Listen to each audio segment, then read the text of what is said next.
जुलै आणि ऑगस्ट महिन्याचा असा 3000 सन्मान निधी आपण डायरेक्ट डीबीटी केलेला आहे आणि जवळपास आतापर्यंत 1,60,00,000 महिलांना त्यांच्या खात्यावर 3000 इतका डीबीटी त्या ठिकाणी उपलब्ध करून दिलेला आहे। अख्ख्या देशामध्ये एकाच वेळेला इतका मोठा लाभ देणारी मुख्यमंत्री माझी लाडकी बहीण ही एकमेव योजना आहे आणि या योजनेमध्ये आम्ही खरं तर माता भगिनींनो अनेक अटी शर्ती तर शिथिल केलेल्याच आहेत, पण एक अट जी आम्ही कायम ठेवली ती कसली होती माहिती आहे?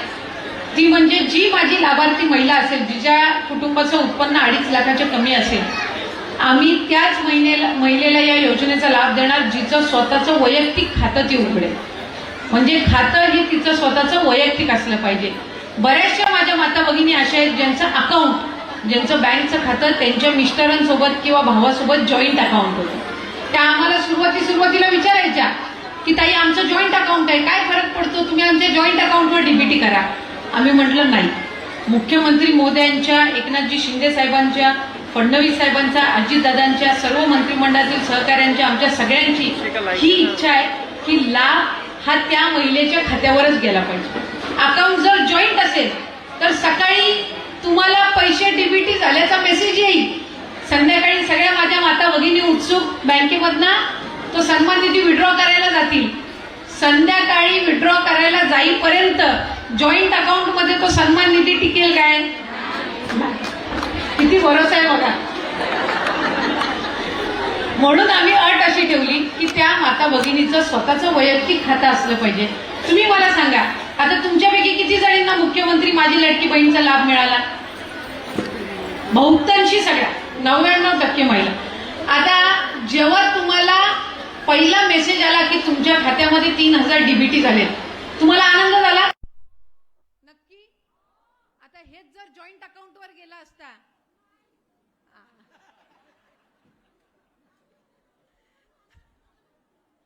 म्हणजे खऱ्या अर्थानं आज आपण ही एक अट टाकली साहेब, पण त्यांच्या वैयक्तिक खात्यावर आज हा 1500चा सन्मान निधी द्यायचो। म्हणजे हा कशा पद्धतीनं खर्च करायचा हा अधिकार तुमचा राहतो। मी मुख्यमंत्री माझी लाडकी बहीण ही योजना जाहीर केल्यापासून प्रत्येक जिल्ह्यामध्ये आम्ही गेलो। मी आता एक 15-20 दिवसापूर्वी शहापूर जिल्ह्यामध्ये गेले होते। तिथं मला एक महिला भेटली, घरकाम करणारी महिला, म्हणजे लोकांच्या घरामध्ये जाऊन धुणी भांडणी करणारी महिला। ती मला म्हटली, ताई माझ्या नवऱ्याने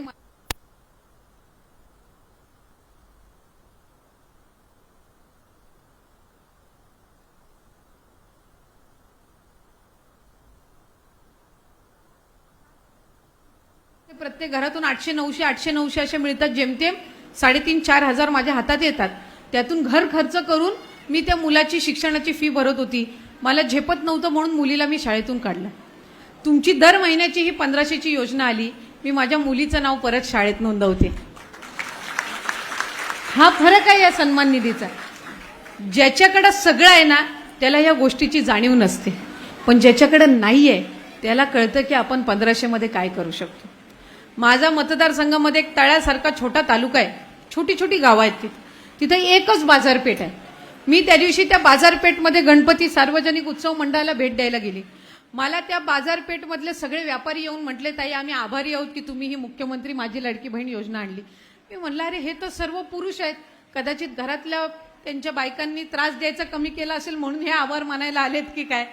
तर मी त्यांना विचारलं, तुम्ही का आभार मानताय?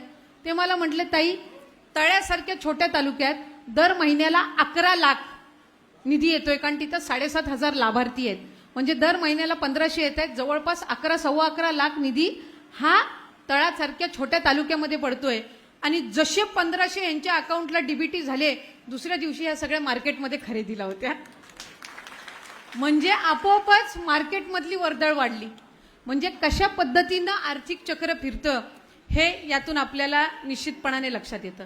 आज मी मगाच्या एका कार्यक्रमामध्ये म्हटली की शिक्षणामध्ये कोकणाचं पॅटर्न आणि लातूरचं पॅटर्न ओळखलं जातं, मुख्यमंत्री माझी लाडकी बहीणमध्ये नागपूरचं पॅटर्न ओळखलं जाणार आहे।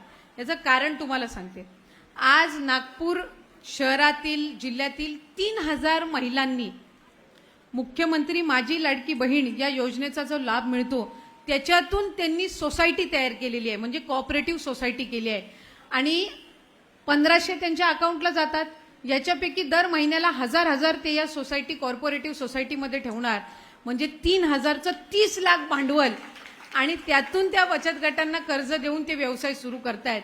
म्हणजे 1500 इतका सन्मान निधी मुख्यमंत्री एकनाथजी शिंदे साहेब, फडणवीस साहेब आणि दादांनी, बावनकुळे साहेबांनी आणि सर्व आमचे आमदार मंत्री महोदयांनी जे तुमच्यासाठी, लाडक्या बहिणींसाठी या लाडक्या भावांनी सुरू केला, याचा किती फायदा पुढच्या कालावधीमध्ये आपल्याला होऊ शकतो याचे एक छोटंसं उदाहरण मी त्यानिमित्ताने तुम्हाला सांगितलं. माझी म्हणून सर्व माता भगिनींना विनंती राहील की विरोधकांनी खूप प्रयत्न केले. तुम्हाला सांगते, नागपूरमधनं 2 याचिका गेल्या साहेब हायकोर्टामध्ये. 2 याचिका. काय तर ही योजना बंद करा. ही योजना बंद पाडण्यासाठी विरोधकांनी खूप प्रयत्न केला. महिलांचे खोटे फॉर्म भरून घेतले. का तर ह्यांना जर लाभ नाही मिळाला तर ह्या सरकारवर नाराज होतील म्हणून खोटे फॉर्म भरून घेतले. हायकोर्टात अपील केली की ही लाडकी बहीण योजना बंद करा. तरी पण ह्या सर्व अडीअडचणींवर मात करून महायुतीच्या सरकारने ही योजना यशस्वी करून दाखवली. आणि आता प्रत्येकीच्या अकाउंटला डीबीटी झाल्यानंतर विरोधक काय म्हणतात, आम्ही सरकारमध्ये आलो की आम्ही परत ही योजना चालू ठेवू. म्हणजे किती दुटप्पीपणा आहे बघा. आज महायुतीच्या सरकारने ही योजना आणली, तुम्हाला सगळ्यांना लाभ मिळतोय, आज तुम्ही आर्थिकरित्या सक्षम होताय, हे त्यांना बघवत नव्हतं. म्हणून त्यांनी सुरुवातीला हायकोर्टामध्ये ही योजना बंद व्हावी म्हणून अपील केली. आणि आज योजना यशस्वी होते तर तुम्हाला काहीतरी एक भूलथापा करायचा आणि सांगायचं की आम्ही ही योजना चालू ठेवू. तुम्ही एकतर विरोध तरी करू शकता, नाहीतर तुम्ही समर्थन तरी करू शकता. दोन्ही अशी दुटप्पी भूमिका असू शकत नाही. म्हणून माझी माता भगिनींना विनंती आहे की पुढच्या कालावधीमध्ये सुद्धा आपल्याला ही योजना चालूच ठेवायची आहे. आज अजितदादांनी अर्थसंकल्प मांडत असताना पुढच्या मार्च 2025 पर्यंतची या योजनेची तरतूद करून ठेवलेली आहे. वर्षाला 43,000 कोटी या महायुतीच्या सरकारने, सन्मान्य मुख्यमंत्री आणि दोन्ही उपमुख्यमंत्र्यांनी आणलेल्या या योजनेसाठी 43,000 कोटीचा खर्च आहे. त्याची तयारी शासनाने ठेवलेली आहे. म्हणून आपल्याला जे बळ देतात त्यांना आपण बळ दिलं पाहिजे, त्यांना आपण आशीर्वाद दिले पाहिजेत. आणि एकदा माता भगिनींनी ठरवलं की आपल्याला या मंडळींना आशीर्वाद द्यायचा आहे तर कोणीही त्यांना पराभूत करू शकत नसतं.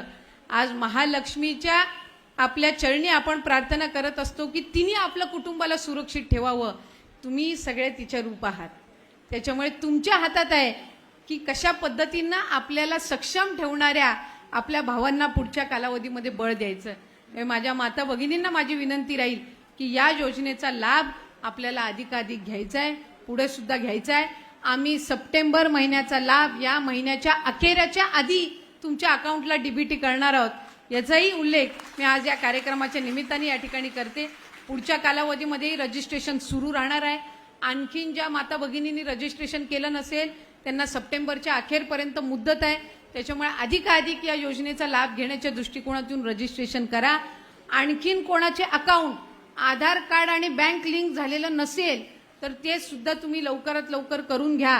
काही खाती अशी आहेत की आधार कार्ड त्या महिलेचं आणि अकाउंट भावाचं किंवा पतीचं, त्याच्यामुळे तुम्हाला लाभ त्या ठिकाणी मिळत असताना अडचणी येतात.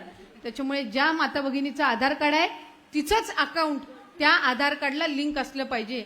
अशा पद्धतीची ही योजना महायुतीच्या सरकारने तुम्हा सगळ्या जणींसाठी आणलेली आहे. मी तुम्हाला सगळ्यांनाच मनापासूनच्या शुभेच्छा देते. आज इतक्या उत्साहात आनंदात तुम्ही या मेळाव्यामध्ये सहभागी झालात याबद्दल विशेष तुमचे आभार मानून या ठिकाणी थांबते. धन्यवाद. जय हिंद, जय महाराष्ट्र.